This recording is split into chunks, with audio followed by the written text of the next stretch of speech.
Привет! Привет. Что делаешь? Видео смотрю. Опять про скейты? Да. А самому слабо?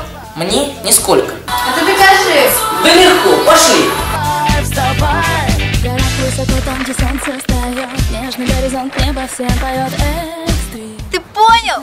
Да, со спортом не надо дружить, с ним надо заниматься. Иду через шторм, туман, поспеши ко мне, вижу океан, океан. Миг через миг, через миг. Вставай, с первыми лучами вставай, мир ты для меня открывай, с дыханием природы вставай.